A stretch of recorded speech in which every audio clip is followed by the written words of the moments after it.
Now, the next paper is presented by Sanjakumar M. Ingale and Rahul S. Belli. The title of the paper is Indic Global PBL Model, an innovative framework for transformation in higher education towards Viksit Bharat 2047. The paper presents an Indic global project-based learning model designed to reshape higher education in India, aligning the academic learning with real world challenges and the nation's vision of Viksit Bharat 2047. It innovatively blends global best practice in PBL with element of Indian educational ethos to create a culturally relevant and internationally competitive framework for curriculum and pedagogy. Strong alignment with NEP 2020's vision emphasis on experimental, multidisciplinary, and project-based learning to foster skills like critical thinking, creativity, and problem solving among students, crucial for future-ready graduates. By centering learning around projects tied to societal and technological challenges, the framework encourages interdisciplinary collaboration mirroring the global trends in higher education reform. Through real world problem exploration and industry linkages, the framework strengthens the industry academia partnership, equipping students with applied skills that address skill gaps in involving sectors. The paper outlines practical strategies for integrating PBL onto existing curriculum, including faculty development and assessment approaches, making the framework actionable rather than purely theoretical. It positions the education system transforming as the key driver for broader socio-economic development, linking project-oriented learning with India's long-term aspiration of becoming a developed nation by 2047. Thank you.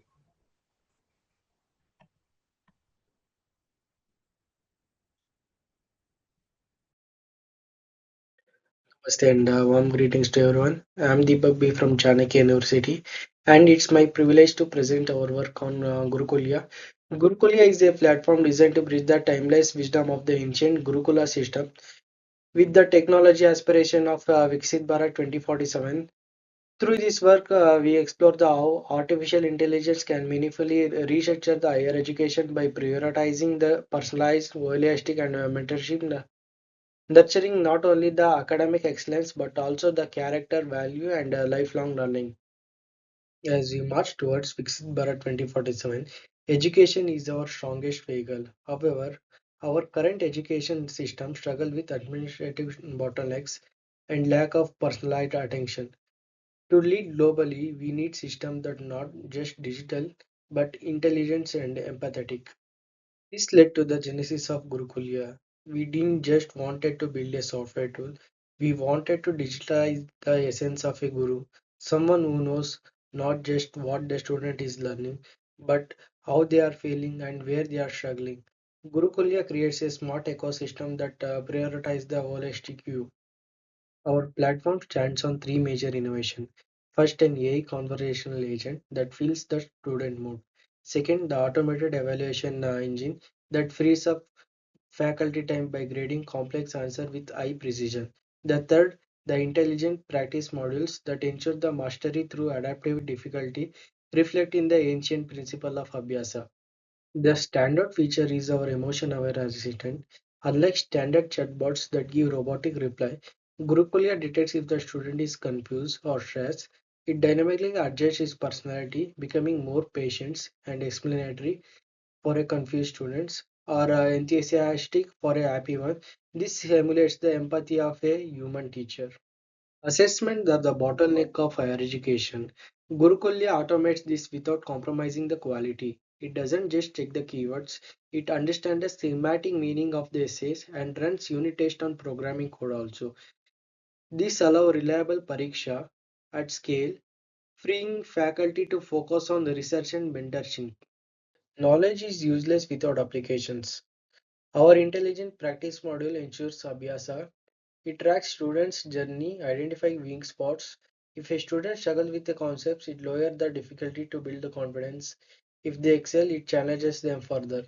This personalized path is the key to mastering skills for future workforce. To serve the scale of Indian universities, the system is built on a robust, scalable architecture We use microservices to ensure the stability of Docker containers to safely execute student code during exams. It is designed to be secure, employing the strict role-based access control to manage the thousands of users seamlessly. We didn't just build it, we tested it. In our pilot, the results were transformative. Administrative overhead dropped by 40%. The most importantly, the student engagement rose by nearly 30%. The faculty reported saving a full day of work every week on grading, the time they could now spend on guiding students. India creates a blueprint for the future by reconstructing the higher education to be learner-centric and efficient. We align with the national education policy.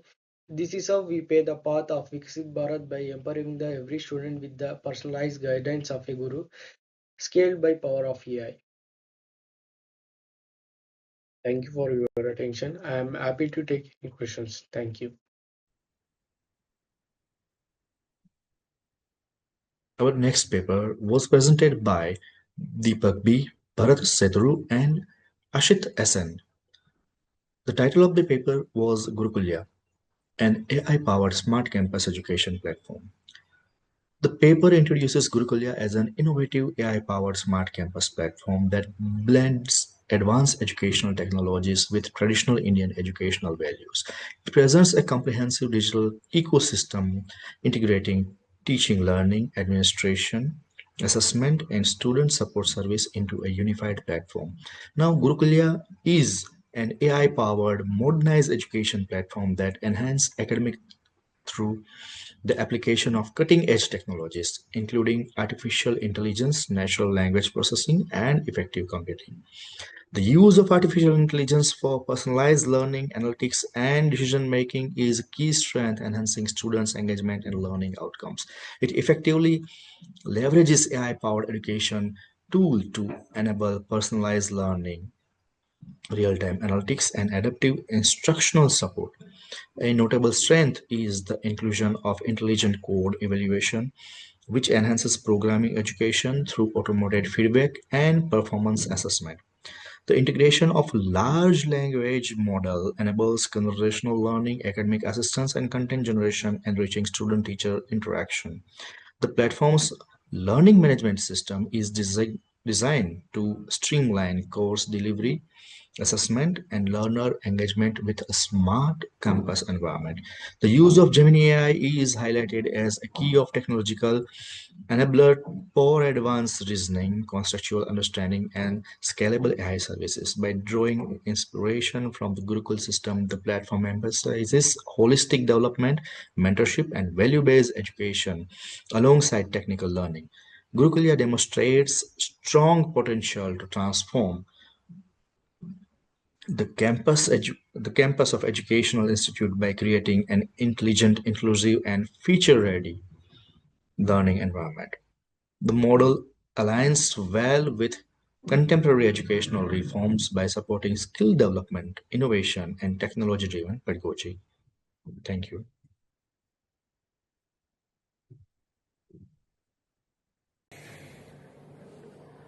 Today conference organized by Vedant Knowledge System from Gurukul to Global Paving Path to Viksit Bharat at the rate 2047, Restructuring Higher Education with Indic Priorities. Myself, Dr. Prashant Gupta, Principal Faculty of Allied Health Science, Bareilly International University, Bareilly. The title of my research is Integrating Artificial Intelligence with Indic Pedagogical Framework, a transformative model for Viksit Bharat at the rate 2047. The introductory part of my research is India is undergoing a major educational transformation under NEP 2020, rapid digitalization, and renewed interest in Indian knowledge system. At the same time, AI is reshaping education worldwide through the personalized learning, analytics, and automation. My research explores how can AI integrated with traditional Indian pedagogies like Gurukul, Swadhyay, Anubhav, Sanjaskara, creating a model that is technologically advanced and culturally rooted. Why a hybrid AI Indic model? So, current Indian education faces challenge, rote learning, limitation personalization, skill industry mismatch, and decline in value and ethics. AI offers efficiency and personalized learning, while Indic pedagogies provide holistic, ethical, value-driven learning.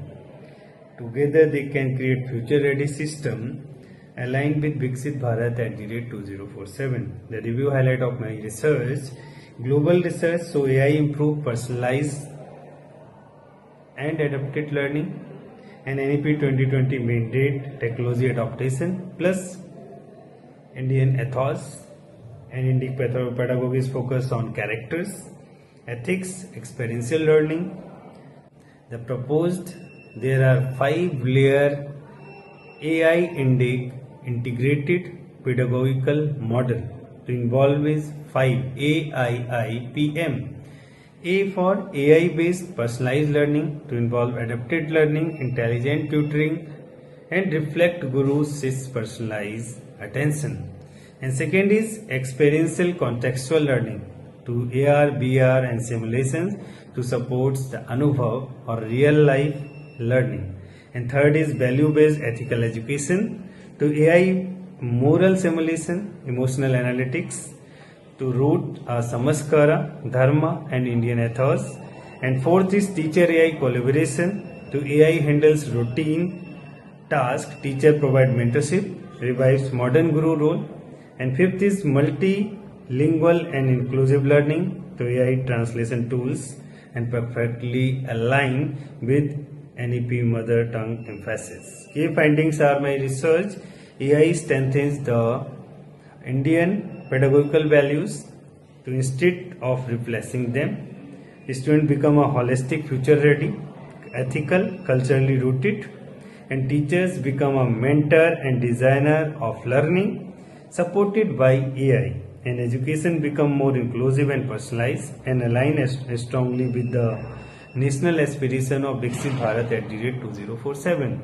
So there are some challenges. Implications of for Viksit Bharat at the rate 2047. This model contributes the skill, ethical, human capital, cultural revitalization. Second is technology-driven economic growth, urban and rural equality. And third is Indian role Vishwa Guru through a globally exportable educational model. There I concluded my study or a research. The integration of AI plus Indic pedagogy is not just a innovative, it is essential for India educational future. It creates a system where technologically support humanity, learning reflect identity, and education become a blend of wisdom and innovation. And this AI Indic model can position India as a global leader in knowledge, values, and digital education. Thank you.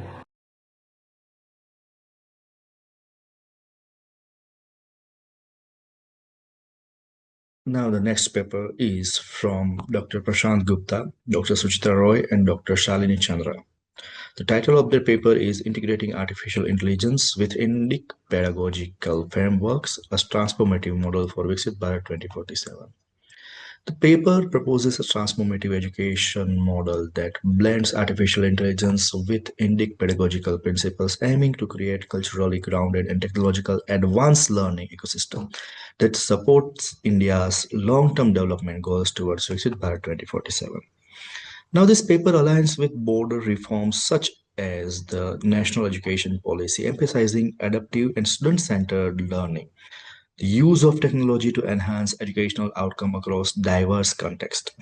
By integrating AI tools with Indic frameworks, the research highlights how adaptive learning system can tailor education experiences to individual learners' need, bridging gaps in access and capability. The paper emphasizes how AI-powered pedagogies combined with traditional wisdom can foster critical thinking, creativity, and the problem-solving skills essential for Indian workforce.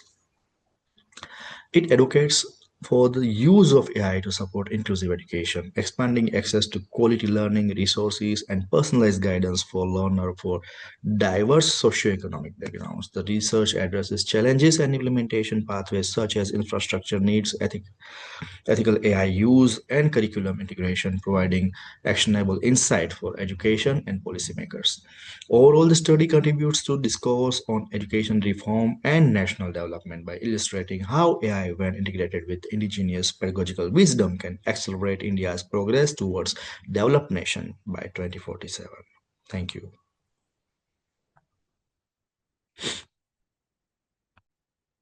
Namaste. My name is Tejinder Sahota. I am research scholar with Heartfulness Research Center, University of Mysore, Mysore, Karnataka. The topic today that I'm going to present is From Gurukul to Global, Paving Path to Viksit Bharat at 2047, Restructuring Higher Education with Indic Properties through Heartfulness-Based Holistic Development. I would like to thank the organization, the organizers of this presentation, of this conference, for giving me this opportunity today to present my paper. So as part of the overview, I would give an introduction, then a discussion, a short discussion, and the implementation process of the concept that I'm presenting, and then the conclusion. As part of the introduction, I would like to just give a short introduction about the Gurukul system of education, which has been prevalent in India since 5,000 years. So today also, we see certain aspects of it in our Indian education system, but the modern, the Western global system does not allow certain practices to be included as part of the system. So how we can implement it and how heartfulness practices will help in bringing about an inner change where the values of the Gurukul system can be brought about in today's global modern system. So integrating spiritual values for managing today's challenges is what is the main aim of my paper, where I can present today and explain about the change that can be brought about. So as part of the discussion, I would just explain a little bit about the Gurukul system. Most of us know that it has been prevalent since many years, and it was in a natural surrounding where the guru and the shishyas, that the students, live together in residential complex where they would impart knowledge. The gurus would impart knowledge, not only just theoretical knowledge or just knowledge about the values, but they would also give them material knowledge or material education. It was so important that they would integrate these two in a very practical way and in a holistic environment. And there was love, there was peace, there was discipline, humanity, care for environment, and social values were also imparted to the students. The students would then practice them in the natural surroundings. They would go out in the society, practice, and then come back and learn and relearn. So how heartfulness practices now help in this way? Because heartfulness is a very holistic learning system.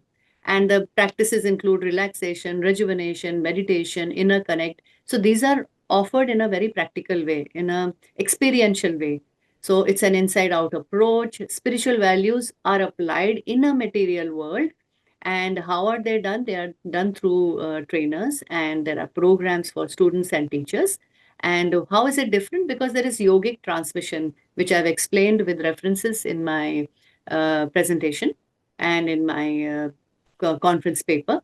And how historical background also explains that it is connected to our ancient knowledge system, which is the Ashtanga Yoga and the Raj Yoga, which is simplified form and presented today in a very scientific way and practical way for use, so that we can use these tools. And the transformation, as you can see, is brought about in human consciousness, and there's a clarity and balance. So how to make the students as responsible citizens so that there's less stress and burnout also. So when they are less stressed, there's less burnout, they will be able to have better decision-making skills, problem solving, strategic thinking, emotional stability. So all these things can be brought about when there is a balance between the material and the spiritual. So for implementation, it is again very simple, because we have trainers, heartfulness trainers, who offer free services, and they offer free guidance sessions at the institute, at schools, at colleges, and they just have to give us the premise or the place for conducting the sessions. So there can be a weekly group sessions at the premises, which offer a very in a regular way. So it's not a one-time program; it's a regular, ongoing program. Hand-holding is there, where the students feel that they can connect and they can learn in a balanced way, and then the overall well-being is experienced. And because we already have programs running in the form of Heartful Campus programs, and they are very well researched programs, and there's leadership coaching as well, so that we bring about leaders who are a very holistically developed leaders, not just in a material way, but they also have values which are inner driven spiritual values. And in conclusion, I would like to just say that students and teachers, when trained with heartfulness practices, will be able to inculcate the traditional and modern values. Thank you so much.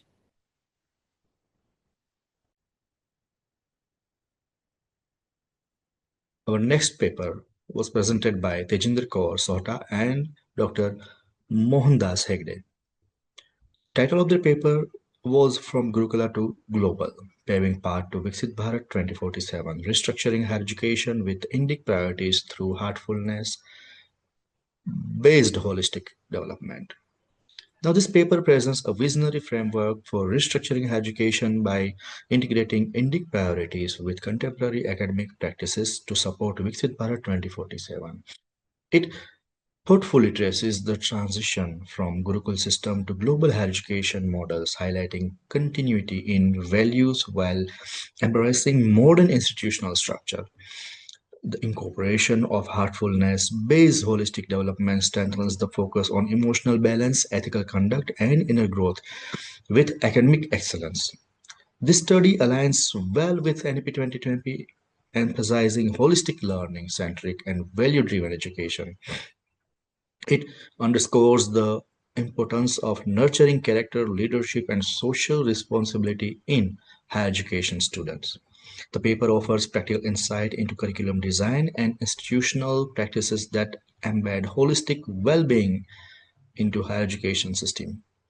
It addresses challenges in integrating spiritual and value-based approaches within secular academic frameworks. Overall, the research contributes a meaningful and culturally rooted perspective to global discussions on higher education transformation. Thank you.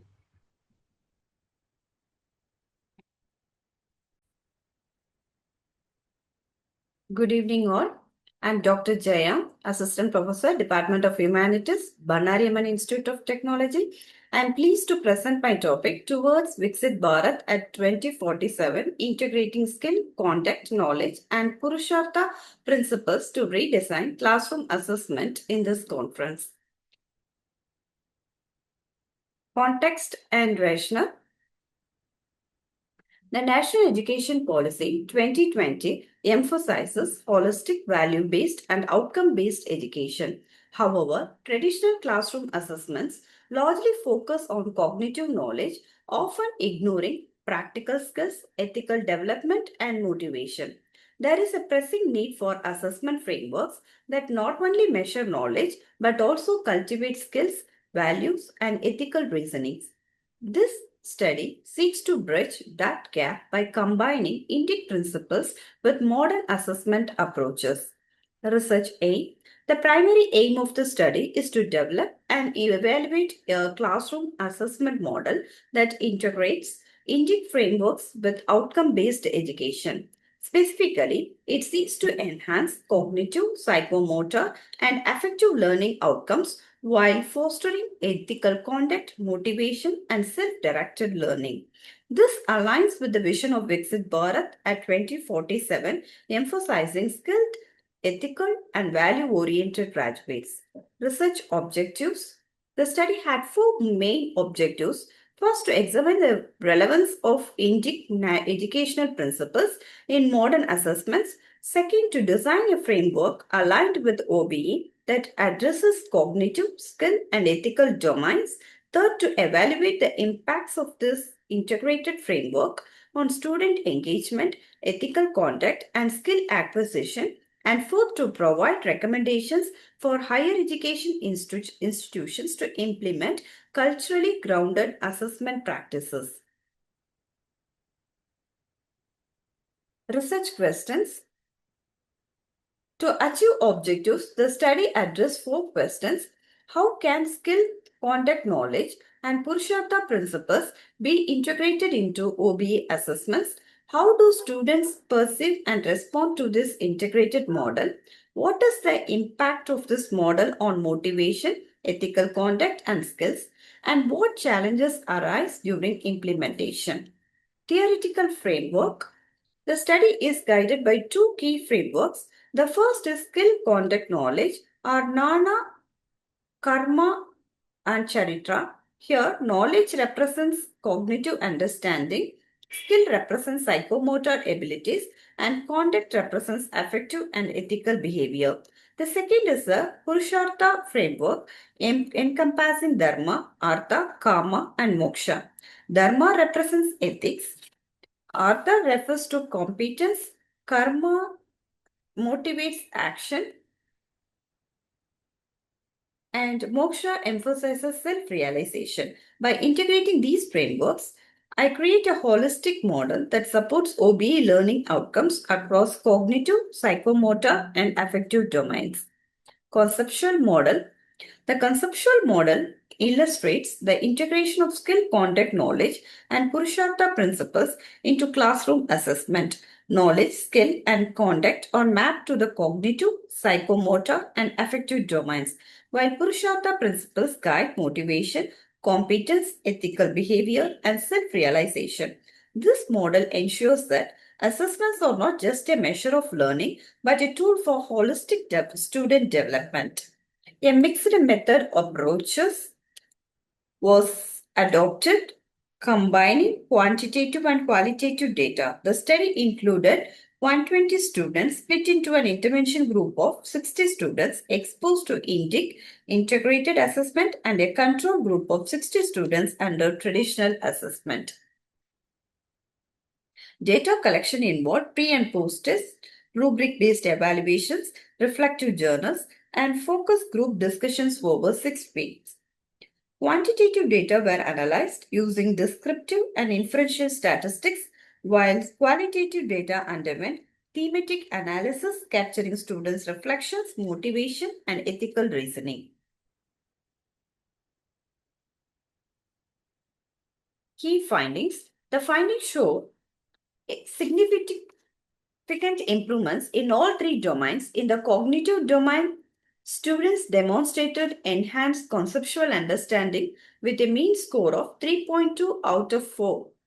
Psychomotor skills improved to 3.0, reflecting increased competence and practical ability.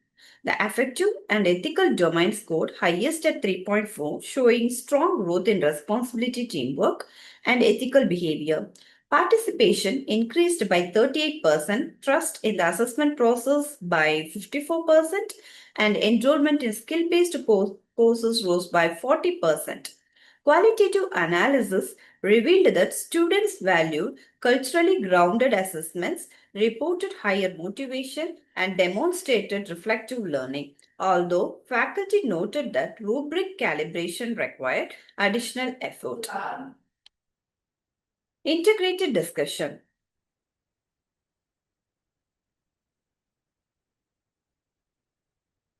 The result indicates that cognitive gains are reinforced by Jnana and Kama, psychomotor improvements by Kama and Artha, and ethical growth by Charitra, Dharma, and Moksha. Increased participation and trust suggest that culturally grounded, value-based assessments create a psychologically safe and motivating learning environment. These outcomes align with the NEP 2020 and support the vision of Viksit Bharat at 2047 by preparing students who are competent, ethical, and self-directed. Implications.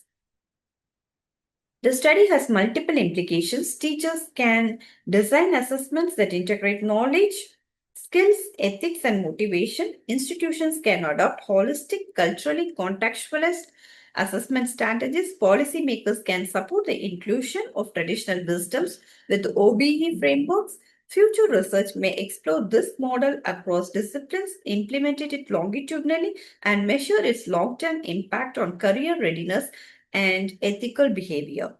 Conclusion. In conclusion, integrating Indic principles into classroom assessments significantly enhances cognitive, skill, and ethical outcomes, improves engagement, motivation, and fosters self-directed learning. The model demonstrates that culturally grounded, value-based assessment and transform higher education by nurturing students who are competent, ethical, and reflective, key attributes for contributing meaningfully to society and building Viksit Bharat at 2047. Thank you for giving this opportunity.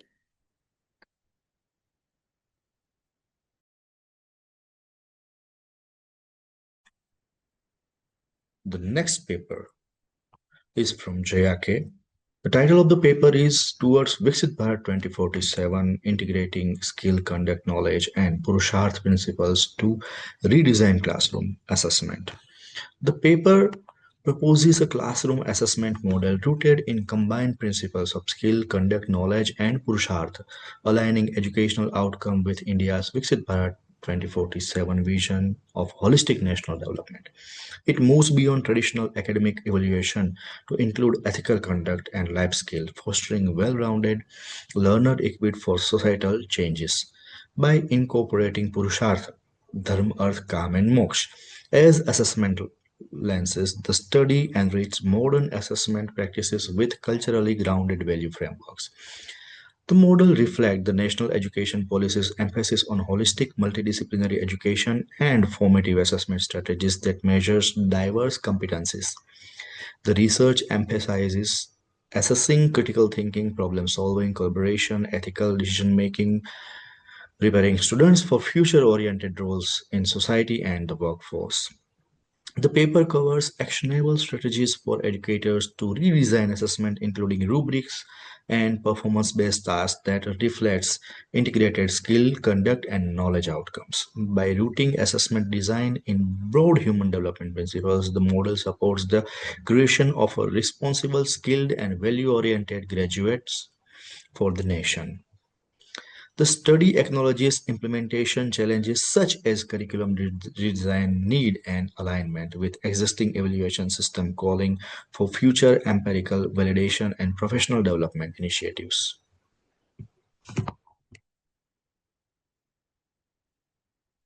Thank you.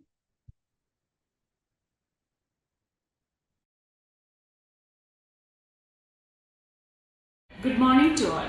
I am Dr. Priya Matthew, Principal, St. Joseph's College of Education, Mysuru, Karnataka, presenting this paper at the international conference titled From Gurukul to Global, Paving Path to Viksit Bharat at 2047, Restructuring Higher Education with Indic Priorities. It's a privilege to share our study, Reimagining Teacher Education through Indic Perspectives in Higher Education. This study is conducted in collaboration with Dr.ASHA P Pathrose, Assistant Professor at St. Joseph's College of Education, Mysuru. The theme of this conference strongly resonates with our work as it emphasizes integrating India's civilizational wisdom with contemporary educational reforms to build a future-ready nation. Teacher education in India is undergoing a major transformation as we progress towards Viksit Bharat 2047. The National Education Policy 2020 calls for a blend of modern pedagogical practices with Indic knowledge systems, value-based learning, reflective thinking, and experiential approaches. Teachers today are not only knowledge facilitators but also shapers of character, ethics, and social consciousness. Our study examines how the special activities organized at our college, along with the B.Ed program, namely sessions on value education, communication skills, reflective journaling, peer tutoring, club activities, and community services, contribute to nurturing such holistic and future-ready educators, fully aligning with the spirit of this conference. The objective of the study was to understand B.Ed trainees' perceptions of the usefulness of these activities and to compare the experiences of first year and second year trainees as they progress through the program. A survey was conducted among 77 BA trainees using a structured questionnaire. The findings reveals that all components were perceived as highly effective in enhancing professional readiness. Communication skills sessions received the highest ratings, followed by peer tutoring and reflective journaling. Students expressed that these activities improved their confidence, collaboration, communication and self-awareness. Difference between first year and second year students were minimal, indicating that these components consistently support student growth across the program. Value education enabled trainees to develop essential human values such as empathy, responsibility and integrity. Community service activities fostered social sensitivity and leadership. Reflective journaling supported critical thinking and self-analysis. Communication skill sessions strengthened verbal and interpersonal abilities, while peer tutoring and club activities enhanced teamwork, creativity, leadership and academic motivation. In conclusion, the study highlights that integrating Indic values with contemporary pedagogical strategies leads to a holistic and meaningful teacher education experience. This approach nurtures responsible, reflective and ethical grounded teachers who are prepared for the demands of modern classrooms while remaining rooted in India's educational heritage, echoing the central aim of the conference from Gurukul to global. Thank you all. Now, our next paper is from Dr.ASHA P Pathrose and Dr. Priya Matthew. Title of this paper is Reimagining Teacher Education Through Indic Perspective in Higher Education. This paper has two main objectives. They are to analyze the perception of teacher trainees regarding the usefulness and relevance of activities such as value education, community service, and outreach programs, reflective journaling, communication skill sessions, and peer tutoring club activities for their future professional life. The second objective is to compare the perception of first year and second year BA students regarding the effectiveness of value education, community service and outreach programs, reflective journaling, communication skill sessions, and peer tutoring club activities. Now, the study was conducted at St. Joseph's College of Education, Mysore, Karnataka. The sample consisted for 77 BA teacher trainees.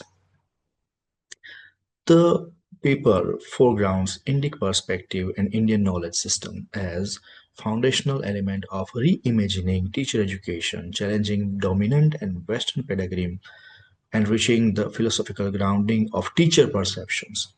It situates the proposed reimagining teacher education model within the National Education Policy 2020, advocating for culturally responsive pedagogy and respects India's intellectual heritage, supports more inclusive and contextualized teacher training. The research emphasizes preparing teachers not only in content and pedagogy but also in ethical values, community engagement, and holistic human development, drawing on traditional wisdom and contemporary education goals. It argues for curriculum redesigning that integrates IKS in such as teaching, learning strategies, assessment practices, and classroom engagement to promote critical thinking, experimental learning, and culturally anchored instruction. The paper highlights strengthening teachers' professional competencies, including reflective practices, intercultural understanding, and transformative leadership, enabling educators to be the agent of change in the diverse educational context. Overall, the study contributes to global debate on decolonizing education by valuing indigenous knowledge tradition, promoting epistemic justice, and envisioning teacher education that is both locally grounded and globally informed. The present study demonstrates that A balanced integration of value education, communication skill training, peer tutoring, and club activities, community services, and reflective journaling can significantly enrich the professional formation of teacher trainees. Overall, the study highlights that the embedding Indic principles of character formation, community engagement, and reflective self cultivation within modern teacher education can produce confidence, value orientedness, and socially committed educators equipped to meet contemporary educational needs while honoring India's rich philosophical heritage. Thank you.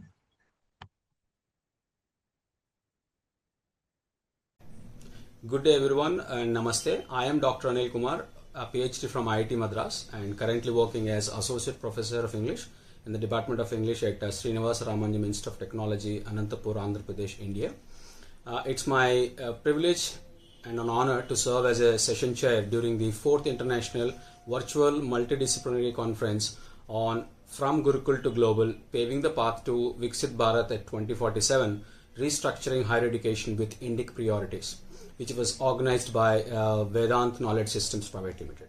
First of all, I extend my gratitude to Dr. Arjun Dave and the whole team of Vedant Knowledge Systems for organizing and providing a platform for an enriching academic dialogue. As a part of my role, I have reviewed 6 research papers that thoughtfully engage with themes of Indian knowledge systems, higher education reforms, pedagogy, technology, ethics, and cultural perspectives. All the papers demonstrate a very strong academic intent and meaningful alignment with the conference's vision. I will review the papers individually, one by one. So let me begin my review with the first research paper. Myself, Divyarajsinh Divansinh Vanar. I am a PhD scholar at Sri Govind Guru University, Godhra. And the topic of today's research paper is Sociocultural Issues in the Select Novel of Peter Robinson's DCI Ellen Banks series, which is the most famous work of Peter Robinson in crime fiction. First of all, Peter Robinson is a Canadian crime fiction writer who wrote novels on crime fiction.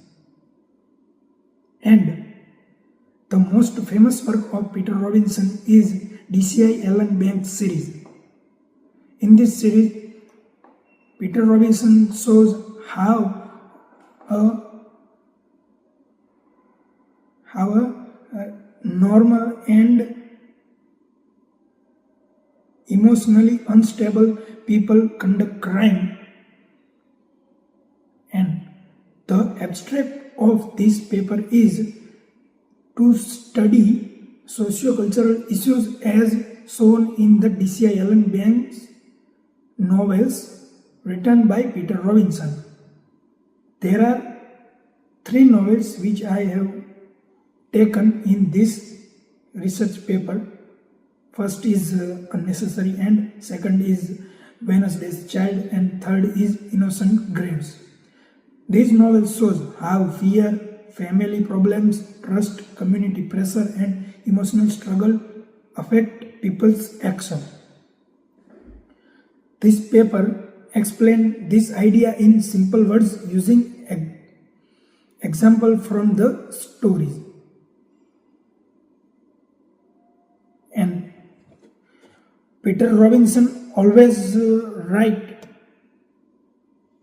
in such a perfect way that everyone praise his work throughoutly, and the objective of this paper is to understand socio-cultural issues shown in the select Ellen Banks novel and to connect the crimes in the novels with personal and social struggle.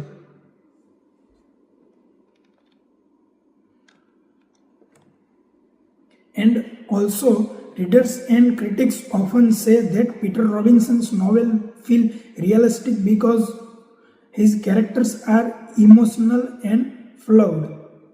He shows how ordinary people can make terrible mistakes because of fear, anger, or confusion. His stories focus on emotions more than violence. Many writers believe that Robinson uses crime stories to explore human behavior. This is the final conclusion of the paper is that Peter Robinson always focuses on psychological effect of mind of peoples in the novel. And the conclusion of this paper is the D.C. Allen Banks novel shows that sociocultural issues are deeply connected with crime. In Unnecessary End shows public anger and violence. Vander's Child shows how trust can be misused. And In Innocence Grave shows how society can wrongly judge an innocent person. And how Allen Banks solved the cases not only with logic but also with understanding from human nature. And the novels clearly shows that behind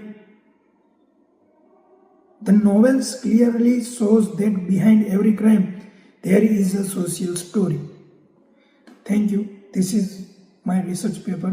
Let me begin with the first review of the research paper, which was titled Socio-Cultural Issues in Select Novels of Peter Robinson's D.C. Allen Banks series.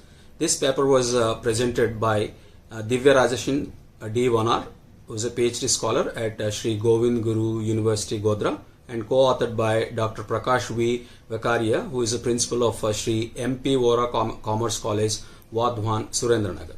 This paper examines the social cultural concerns which were reflected in three D.C. Allen Banks novels, Unnecessary End, Wednesday's Children, and Innocent Graves.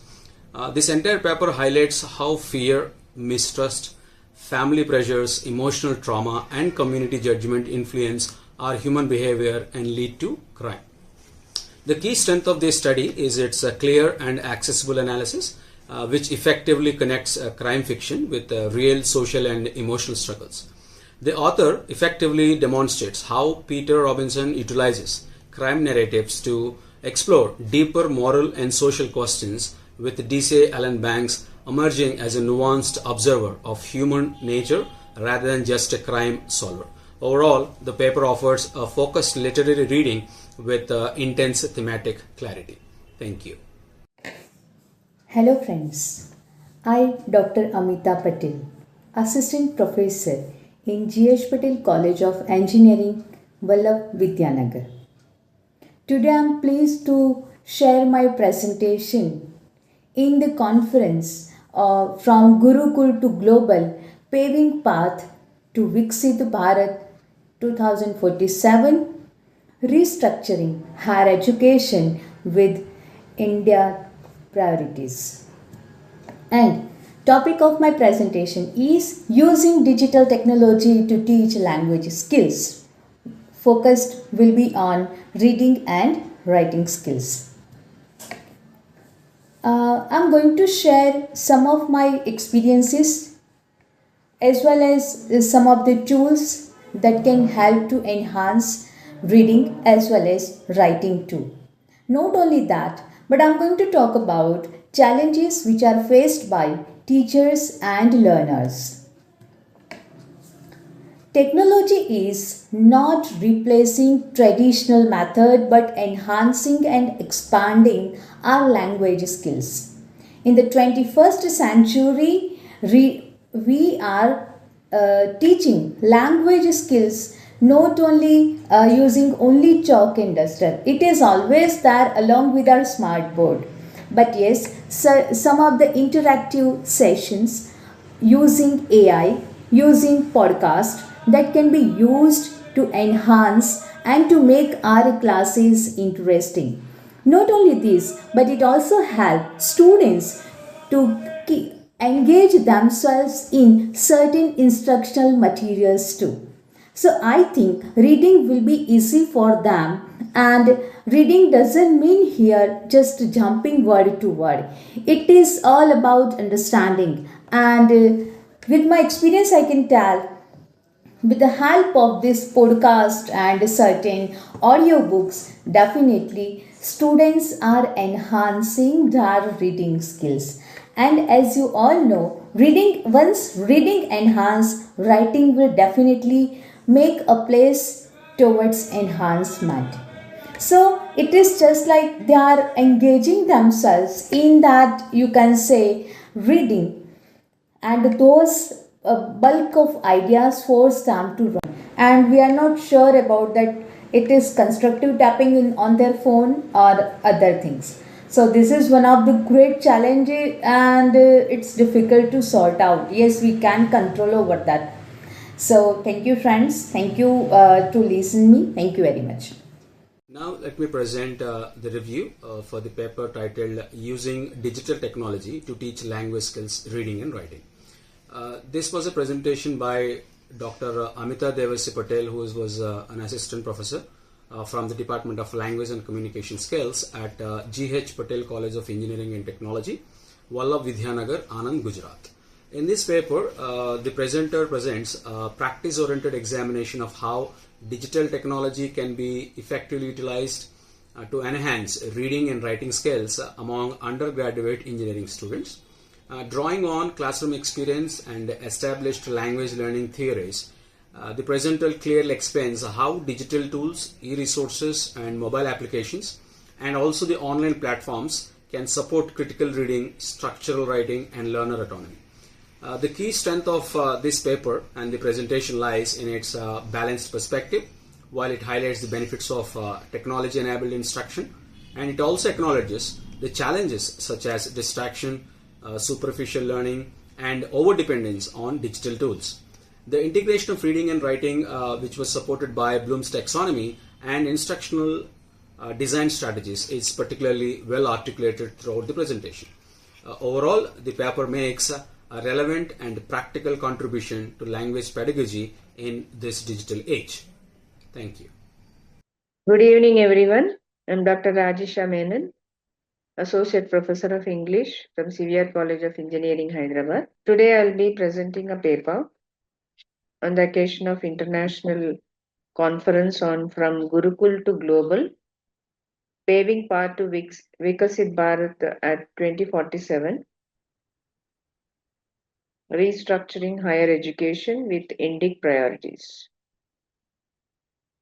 The title of my topic is Reclaiming Indic Knowledge Systems for a Future-Ready India, Integrating Gurukul Pedagogies with Global Higher Education Frameworks. India's aspiration towards Viksit Bharat at 2047 necessitates a critical re-envisioning of higher education that draws upon the intellectual depth of Indic knowledge systems while aligning with global academic standards. This paper argues that the transformation from Gurukul to global requires neither a nostalgic return to the past nor an uncritical adoption of contemporary models, but a nuanced integration of value-based learning, experiential pedagogy, and holistic knowledge traditions found in ancient Indian educational frameworks.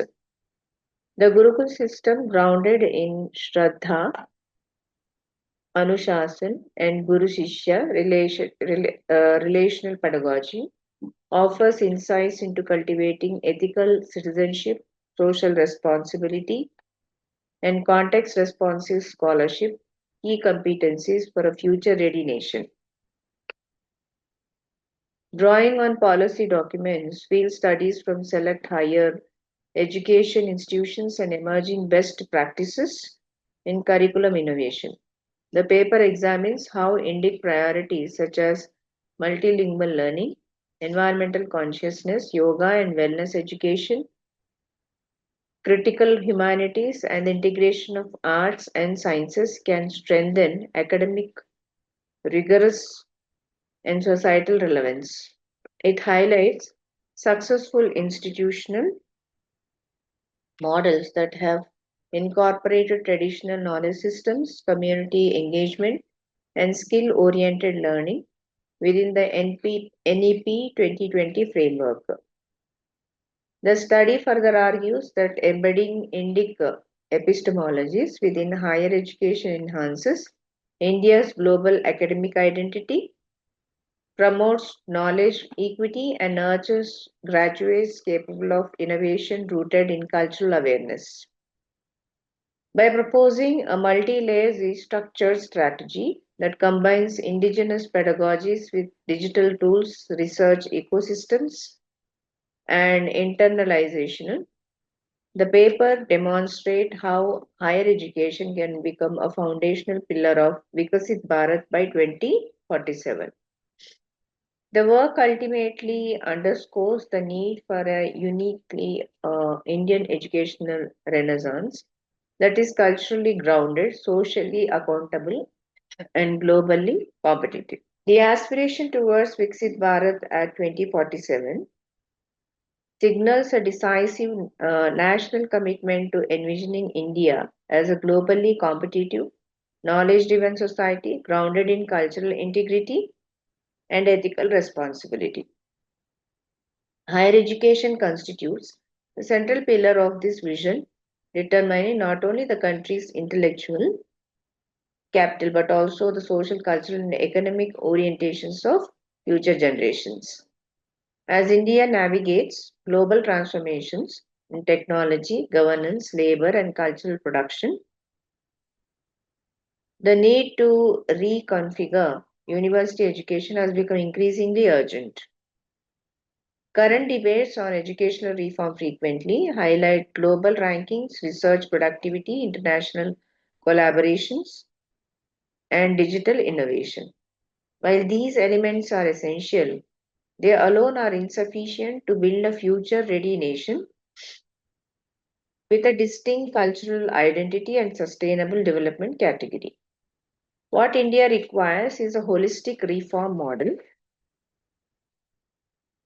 that integrates global competencies with indigenous epistemologies, an avenue that leads directly to the theme of from Gurukul to global. The phrase Gurukul to global encapsulates the pedagogic journey from ancient Indic learning systems rooted in rational, value-based, and experiential practices to the contemporary demands of network knowledge economies. Far from being an archaic relic, the Gurukul model offers profound pedagogical insights that resonate with 21st century learning and the knowledge. With this, I conclude my topic. Thank you everyone for giving this wonderful opportunity to participate in this international paper presentation. Thank you all. Now let me begin my next review for the paper titled Reclaiming Indian Knowledge Systems for a Future-Ready India, Integrating Gurukul Pedagogies with Global Higher Education Frameworks, which was presented by Dr. P.Rajisha Menon, Associate Professor of English at CVR College of Engineering, Hyderabad, Telangana. In this paper, the presenter presents a well-researched and timely contribution to the discourse on higher education, particularly in the context of Viksit Bharat at 2047. It thoughtfully argues that India's educational future lies not in choosing between tradition and modernity, but in meaningfully integrating the Indic knowledge systems with global academic frameworks. And the significant strength of the presentation is its clear articulation of Gurukul pedagogy, encompassing the Guru Shishya tradition, experiential learning, ethical information, and holistic development, as well as its alignment with contemporary global practices such as interdisciplinarity, experiential learning, and competency-based education. The presenter effectively connects three principles with NEP 2020, decolonial education theory, and global reform imperatives. Overall, the analysis is theoretically sound, policy relevant, and also supported by a strong engagement with the literature. So the presenter makes a very valuable and original contribution to the study of higher education reform. My best wishes to the presenter. I am K.SASI, Assistant Professor in English, Siddhartha Mahila Kalasala Vijayawada and Research Scholar Vignan University Guntur would like to present a paper on Education as Sadhana, a spiritual pedagogy for the modern learner. Education, when conceived and enacted as sadhana, transcends the transmission of knowledge to become a transformative inner journey. Drawing on the Upanishads, Bhagavad Gita, the teachings of Sri Aurobindo, Swami Vivekananda and contemporary holistic educators, the study constructs a spiritual pedagogy that integrates jnana, knowledge, bhakti, devotion and karma, action. In contemporary globalized context, marked by rapid technological change and existential uncertainty, there is a resurgence of interest in integrating spirituality with education. Scholars such as Jiddu Krishnamurti, Sri Aurobindo, and more recently scholars of contemplative pedagogy, for example, Zedong and Palmer, argue that a purely instrumental view of education neglects the inner dimension of the learner. I would like to tell that the holistic and integral education, which is organized by the International Baccalaureate's Learner Profile and Indian National Curriculum Framework 2023, emphasizes spirituality as a core attribute. Sri Aurobindo's integral education informs several experimental schools in India. For example, Sri Aurobindo International School, Pondicherry, where the curriculum balances academic rigor with sadhana-based practices such as meditation, service, learning and arts. Not only International School of Sri Aurobindo, there are many other schools which were established by Raghavendra Math. Schools refer to educational institutions which have a spiritual lineage of Sri Raghavendra Swami, Siddhaganga Math Educational Institutions, Karnataka, Sri Satyasai University, Puttaparthi and Anantapur, Ramakrishna Mission Schools which were spread all over India, and the schools of Sringeri Math, Kanchi and Jiyar Integrated Vedic Academy, Isha Foundation, Art of Living Foundation, ISKCON, Chinmaya Mission, all these contribute for spiritual learning. I would like to conclude my paper telling that education, when conceived as sadhana, transcends the mere transmission of information to become a sacred discipline that nurtures the whole person, mind, heart and spirit. Rooted in the Upanishadic vision of Atma Vidya and refined through the three yogas of Bhagavad Gita, this perspective offers a robust framework for integrating spirituality with contemporary pedagogical practice. In the words of Sri Aurobindo, education is the manifestation of the divine perfection already within the child. And I would like to conclude telling R.W. Emerson's quote, "Our greatest glory is not in never failing, but in rising up every time we fail. Our chief want is someone who will inspire us to be what we know we could be, and the spiritual institutions may offer this." Thank you, one and all. Now I'm pleased to give a review report on the paper title, Education as Sadhana, a Spiritual Pedagogy for the Modern Learner, a paper which was presented by K.SASI, Assistant Professor in English and Research Scholar at VFSTR Guntur, and Dr. I. Manjula, Assistant Professor in Telugu at SDMSM Kalashala Vijayawada. The presenter in this paper offers a thoughtful and original representation of education through the Indian philosophical concept of sadhana, positioning learning as a disciplined inner journey rather than mere knowledge transmission. Drawing on the Upanishads, the Bhagavad Gita and thinkers like Swami Vivekananda and Sri Aurobindo, the authors successfully integrate jnana, bhakti and karma into a coherent pedagogical framework.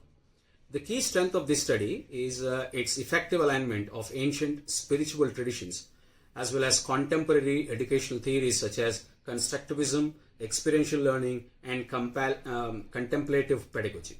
The qualitative case studies clearly demonstrate how intentionally the mindful action and reflective practices enhances learner motivation, emotional resilience, and a sense of purpose.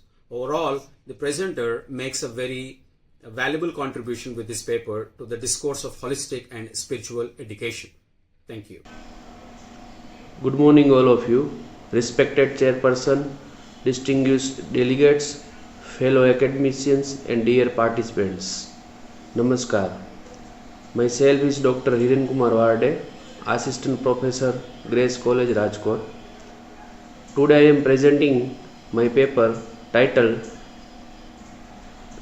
Ethical Boundaries of AI Use in Education and Research. Within the broader vision of our conference, from Gurukul to Global, paving the path to Viksit Bharat at 2047. India's journey of knowledge has always been transformative. The Gurukul system emphasized Guru Shishya Parampara, character building, critical thinking, and ethical living. Education was not merely about information, but about wisdom, responsibility, and social harmony. Today, as we transition into a global technology-driven knowledge economy, we must ask how do we modernize without losing our civilizational values. Artificial intelligence is reshaping higher education at an unprecedented scale. AI tools assist in personalized learning, automated risk assessment, plagiarism detection, data analysis, and research acceleration. Used widely, AI can democratize education, reduce inequality, and enhance academic productivity. Key goals for Viksit Bharat 2047. However, the core concern of my paper is this: should AI replace human intellect, or should it remain a responsible assistant to it? From an Indic perspective, knowledge without dharma is incomplete. The ethical boundaries of AI in education and research must therefore be clearly defined. First, academic integrity is under serious challenge. Excessive reliance on AI-generated content can dilute originality, critical thinking, and scholarly honesty. Education must nurture vivek, discriminate, not shortcut learning. Second, data privacy and consent demand urgent attention. Students and researchers are unknowingly sharing intellectual and personal data with opaque AI system. An Indic framework insists on transparency, accountability, and respect for individual dignity. Third, AI systems often carry cultural and epistemic biases, largely trained on Western data models. If unchecked, this may marginalize Indian knowledge systems, languages, and indigenous research tradition. For true globalization, Bharatiya Gyan Parampara must be embedded into AI design and usage. Fourth one, the human role of teacher must remain central. In our tradition, the guru is not just an instructor but a mentor and moral guide. AI can support teaching but cannot replace empathy, values, or lived wisdom. To move from Gurukul to global, restructuring higher education requires ethical AI policies aligned with NEP 2020, AI literacy with moral reasoning, clear institutional guidelines on AI use in research, integration of Indic ethics, Satya, Ahimsa, Dharma, and Lok Sangra. In conclusion, AI should empower education, not erode its soul. The path to Viksit Bharat 2047 lies not in blind adoption of technology but in value-driven innovation, where modern science walks hand in hand with ancient wisdom. Let's ensure that as India becomes a global knowledge leader, it also remains a moral and intellectual beacon for the world. Thank you. Jai Hind.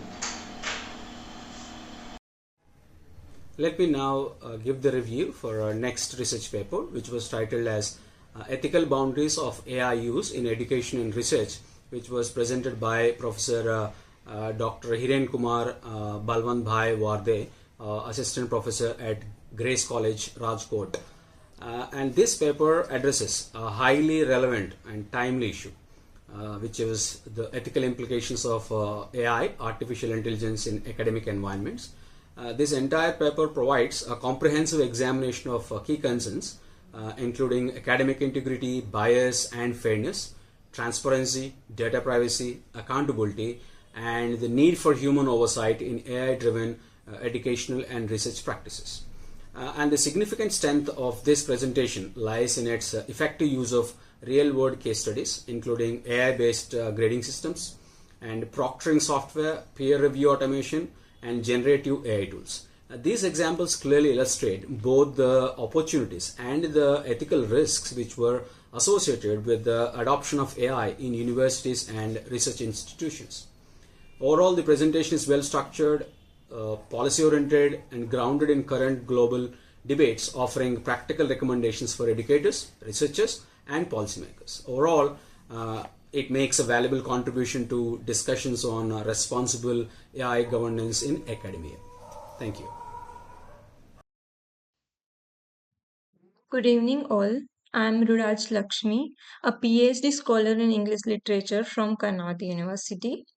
I am pleased to present my paper titled Navigating the In-Betweenness, the Liminal Journey of Indian Women in UK, at the conference From Gurukul to Global, Paving Path to Viksit Bharat, Restructuring Higher Education with Indic Priorities, organized by Vedant Knowledge Systems.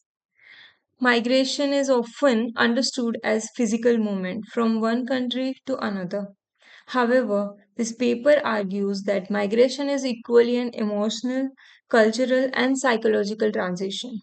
For many young Indian women migrating to countries like the United Kingdom for work, life unfolds in a prolonged in between space, neither fully belonging to home nor completely integrated into the host society.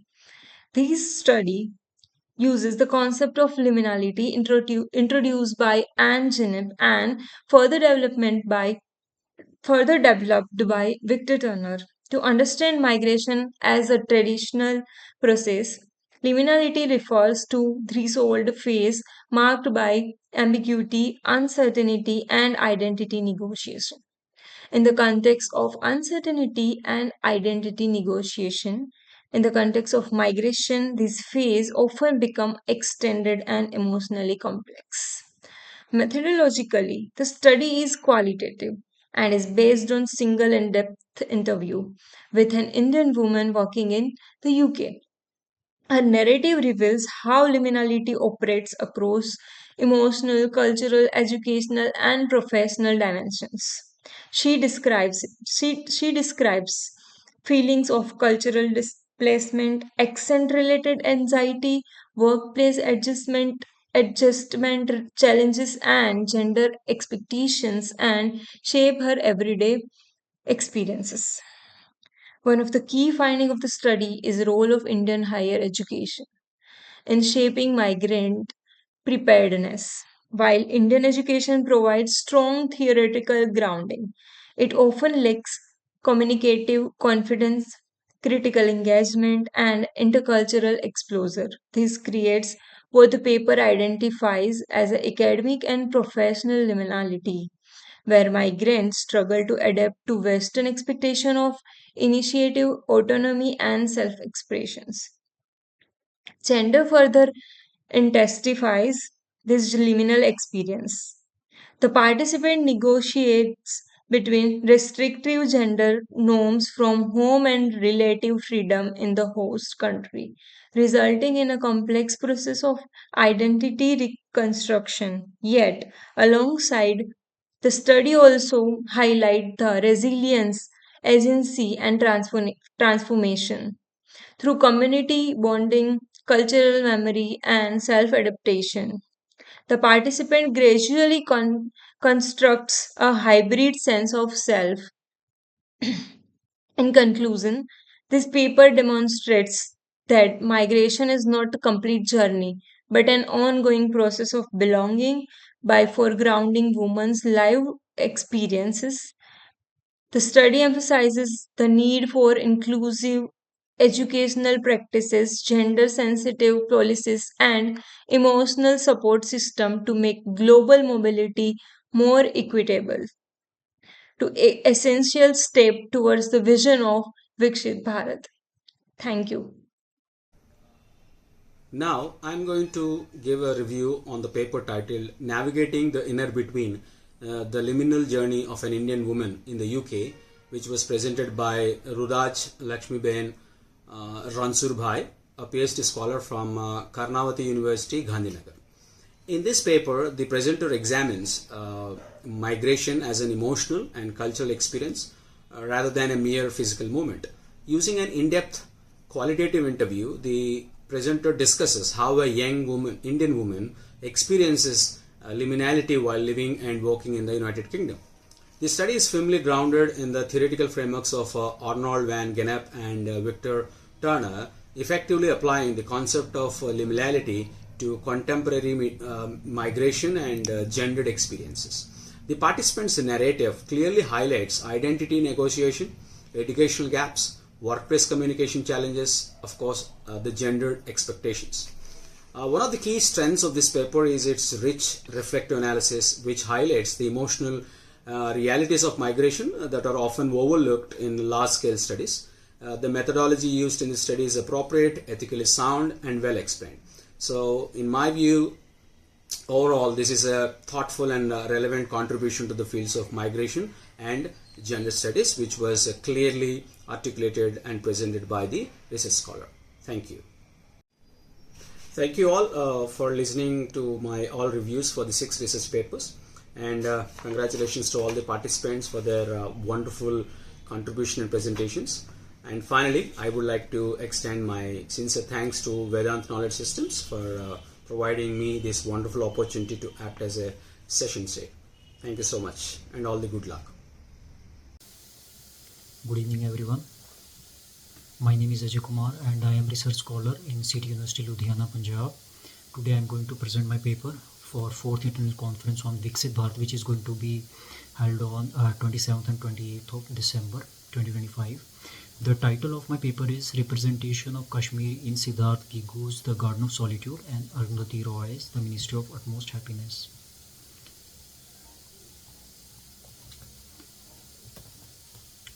This paper explores the representation of Kashmir in Siddharth Gigu's The Garden of Solitude and Arundhati Roy's The Ministry of Utmost Happiness by examining narrative style, major themes, and the lived experience depicted in each novel.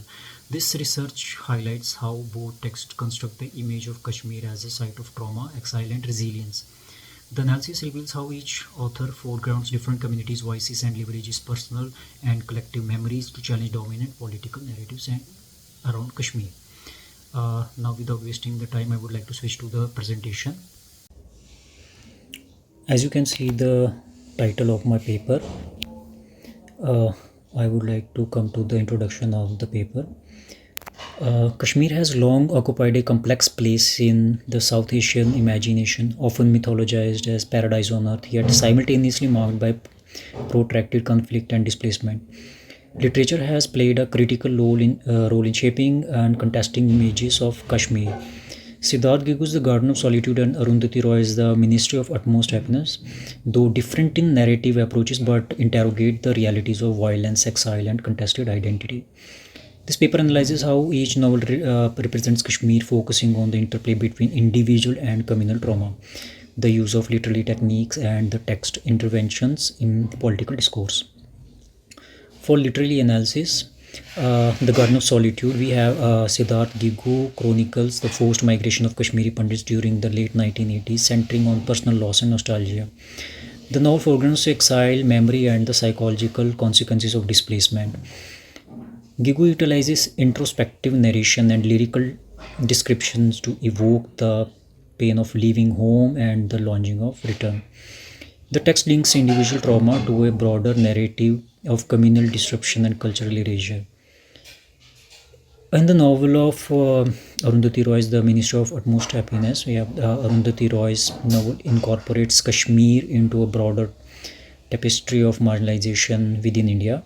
Roy blends documentary realism with magical realism, creating a narrative where personal histories intersect with political struggle.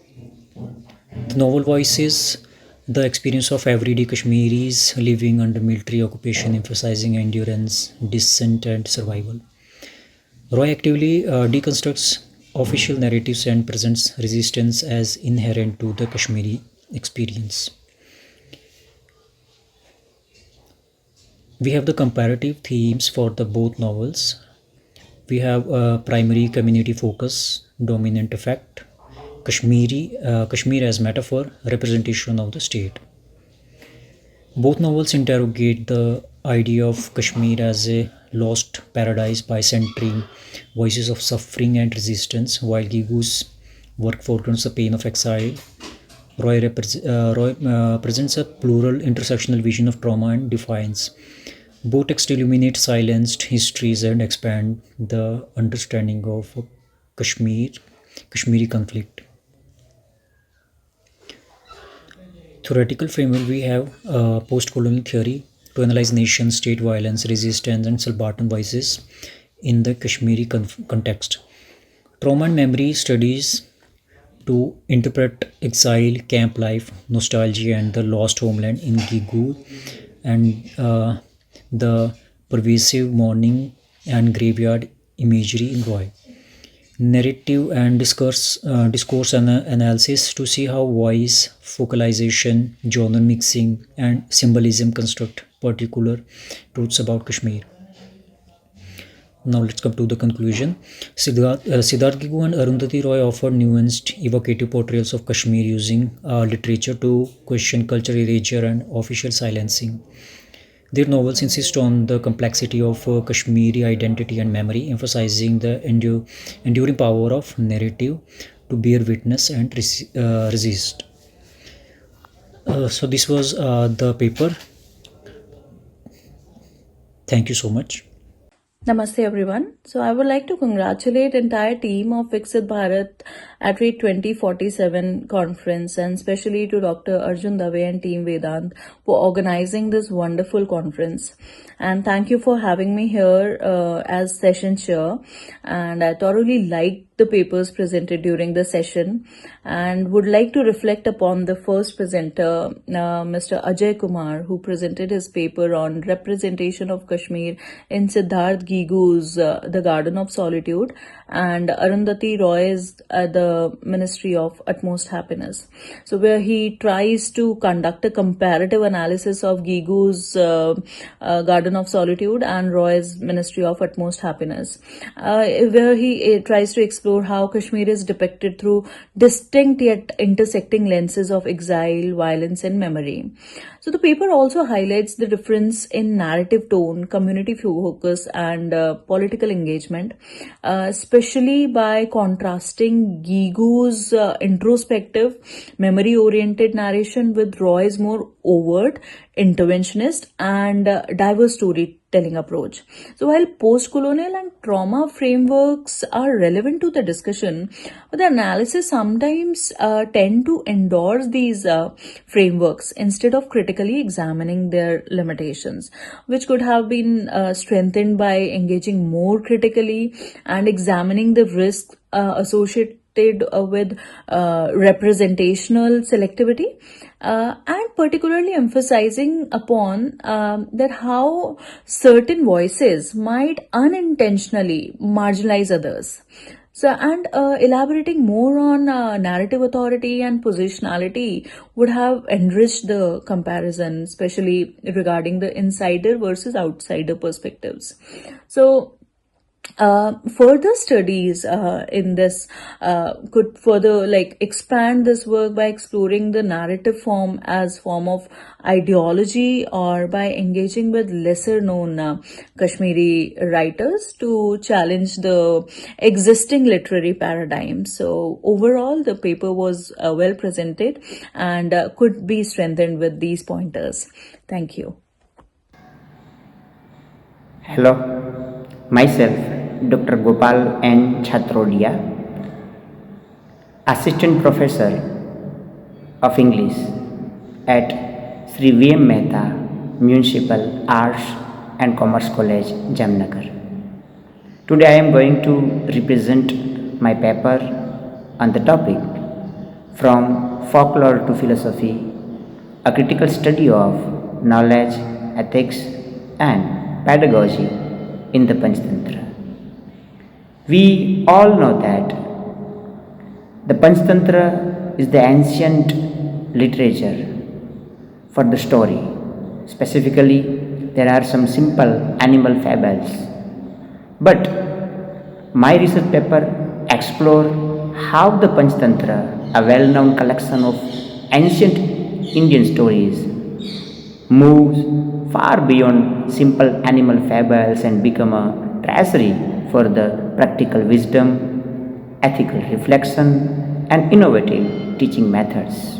Although it appears to be a book of amusing stories, and the Panchtantra actually contains a thoughtful philosophy about the human behavior, leadership, relationship, and moral choices. By examining the five tantras through an academic lens, this paper shows how the texts blend the five tantras, blend some philosophical ethics, also blending the storytelling with the lesson about the real life. And we have such a enormous ancient literature. So this paper not only shows the Panchtantra as a story book, but it shows that the Panchtantra is not a simple folklore, it is a philosophical text. There are narrative in its narrative form that contains to educate reader even today. We all know that Panchtantra has translated not only in Indian languages, but it was far beyond the boundaries, and it also encouraged the readers from the Western countries all over the world. So this paper, it describes how Panchtantra is enormous literary piece that can give the knowledge and about specifically establish the ethics and some moral values to the society. So thanks to all and have a good day. So the next presenter was Dr. Gopal N if I spell it right, who presented his paper on From Folklore to Philosophy, a critical study of knowledge, ethics and pedagogy in Panchtantra.